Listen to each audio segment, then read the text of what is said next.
कड़वी बहू। शारदा जी बहुत ही इज्जतदार और सरल स्वभाव की औरत थी।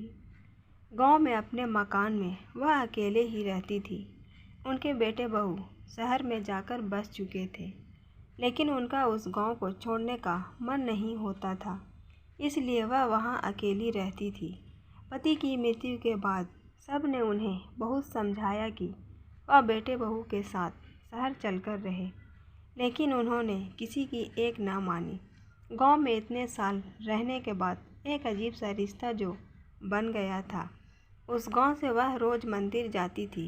रोज़ाना की तरह एक दिन वह मंदिर जाकर आ रही थी तो संतुलन बिगड़ने की वजह से वह गिर पड़ी। गांव वालों ने उन्हें उठाया, पानी पिलाया और समझाया कि अब इस उम्र में अकेले रहना ठीक नहीं है। शारदा जी के 3 बेटे थे और तीनों ही शहर में बसे हुए थे। उस रात शारदा जी पूरी रात करवटें बदलती रही और उन्हें भी अब गांव वालों की बात समझ आ गई थी। उन्होंने परिस्थिति को स्वीकारते हुए यह फैसला लिया कि वह शहर चली जाएगी और अपने बेटे बहू के साथ रहेगी। उन्होंने बच्चों को फ़ोन करने का मन बना ही लिया।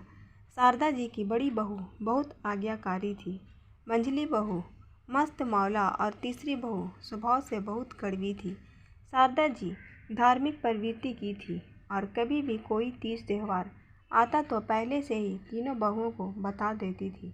बड़ी बहू और मंझली बहू तो बहुत खुशी खुशी व्रत करती थी, लेकिन छोटी बहू कभी भी उनकी बात नहीं मानती थी और कहती कि आप मुझे फोर्स करके व्रत रखवा कर सारे त्यौहार का मज़ा किरकिरा कर देती हो।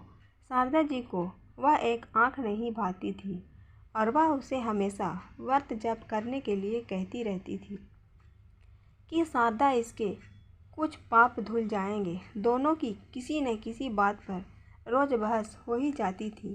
तो एक दिन शारदा जी को बहुत गुस्सा आया और उन्होंने कहा, तू क्या सोचती है कि बुढ़ापे में मैं तेरा आसरा लूँगी? मर जाऊँगी पर तेरे पास कभी नहीं आऊँगी। शारदा जी ने बड़ी आस के साथ सबसे पहला फ़ोन अपनी बड़ी बहू को लगाया और बोली कि मैं गिर गई हूँ और आजकल ऐसा कई बार हो गया है, तो मैं सोच रही थी कि तुम्हारे पास आ जाऊँ। बड़ी बहू ने सुनते ही कहा, अभी नवरात्रे चल रहे हैं माँ जी और मैं नवरात्रे में नंगे पाँव रहती हूँ और किसी का छुआ भी नहीं खाती, तो अभी नहीं। फिर शारदा जी ने मंझली बहू को फ़ोन किया, लेकिन उसने भी कोई बहाना बनाकर टाल दिया। जब बड़ी और मंझली बहू ने ऐसा जवाब दे दिया तो फिर छोटी बहू से क्या उम्मीद लगनी, वो तो पहले से ही स्वभाव की कड़वी है।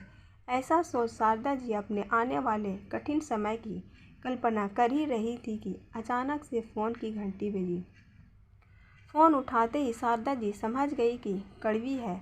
कड़वी ने फ़ोन उठाते ही बोलना शुरू कर दिया, गिर गए ना, आपने तो बताया नहीं, लेकिन मैंने भी जासूस छोड़ रखे हैं। आज आपके पोते को भेज रही हूँ लेने के लिए, आ जाना, ज़्यादा नखरे मत दिखाना।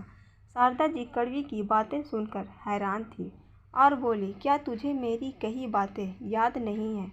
तू भूल गई कि मैंने तुझे कहा था कि मैं मर जाऊंगी पर तेरे पास नहीं आऊंगी। हाँ हाँ, सब याद है, भूलूंगी नहीं कभी आपके कहे हुए वो शब्द।